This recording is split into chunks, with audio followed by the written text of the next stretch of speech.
Hello mga ka-caretaker! Ito po ang ating mini cook vlog. Mini cook vlog? Tama ba? So mini lang kasi may iksi lang yung mga video natin. So, naisipan ko nga kasi yung aking potato is parang magtutubuan na ng manok kasi sabi nila bawal daw yung kasi pwede daw parang makamatay or gano'n. So, ginawa ko siya, naalala ko na parang mas maganda i-french fries to. So, hinugasan ko na siya, hiniwa. Hindi ko na po pinakita sa inyo kasi isa lang po yung kamay na gagalaw is hindi matatapos. So, ang ginawa ko na lang, pinakita ko na lang sa inyo yung paghugas, pag-boil, ganyan. So, ginawa ko pala dyan, nung hinugasan ko siya, binabad ko talaga siya sa tubig muna ng may salt. Tapos, nag-boil ako ng tubig with salt din siya.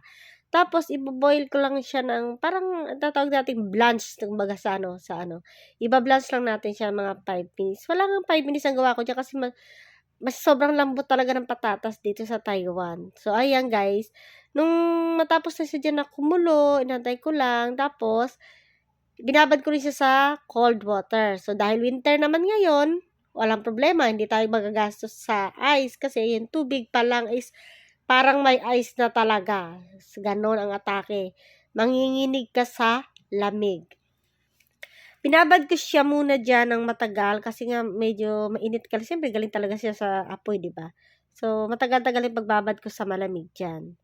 Pasensya na kayo kung kung medyo magulo yung camera ko kasi nga isang kamay, naghugas, isang kamay, may hawak ng camera, cellphone, ganon. So, ayan na guys, sige lang hugas ko. Siguro parang 3 times. Tapos, ayan, drinay ko muna siya. Di naman totally dry, baga parang pinatulo ko lang siya dun sa sa strainer. Tapos, nag-ready ako ng cornstarch. Nilagyan ko siya ng cornstarch sa pinggan. Kasi ang plano ko niyan guys is hindi ko naman siya totally kakainin ng gabi. So, parang lang siya, parang atake. Sorry. Sorry nga pala guys, napadighay-dighay ako. So, ayun guys, matapos ko siyang lagyan ng cornstarch, binalagay ko siya sa ref. At saka, eto na nga. Eto na. Lunchtime, nagugutom na ako. So, naglinis ako ng bahay ng mga amo ko. So, wala akong oras magsaing na kasi nakalimutan ko magsaing. Ang naalala ko, ay, may french fries nga pala ako. O, diba? Ang ganda. Ganun mga, magandang mga gawin natin para anytime, pwede tayong kainin. Oh. So, ginawa ko niya, nilagay ko siya sa ref ng mga, basta sa ref. Yun na yun. Hindi ko na maalala kung anong gagawin ko. Nalilito na ako. Nabablanko ako ngayon kasi pagod. Pagod ako. Tapos nagugutom. So, ayun guys, pre-fried ko lang siya. Nag-ready lang ako ng kawali, mantika, para i-fried ko siya. Tsaka, dito, nakalimutan ko, nakahang ka girl, nakahang, oh my god, balik mo yung utak mo. Hang na naman ang utak ko. So, ayan guys, inisa-isa ko, noong una inisa-isa ko, tapos, para sabi ko, hindi yata, marang naguluhan yata ako sa kwento ko. Yung una ko palang pagkalagay dyan, hindi ko nabidyohan muna ng paglagay ko, tapos binidyohan ko na nung nandoon na sa kawali, mainit, naguluhan talaga ako. Ewan ko, basta yun na yun, bahala na kayo umintindi. Magulo ang utak ko ngayon. Tapos yung iba kasi dumidikit sa pinggan, kaya yun, unti-unti ko siyang, isa-isa ko siyang nilagay sa kawali. Tapos nagugas-ugas, kunwari ako dyan. Kunwari, hindi. Nagugas talaga ako ng isang mangkok. Kasi nga para baka sabi ko, habang hindi pa siya nagba-brown is, siyempre hindi masayang oras, multitasking, ganun talaga dapat ang gawin natin. Kapag isa kang nagtatrabaho sa abroad, kailangan marunong kang mag-multitasking.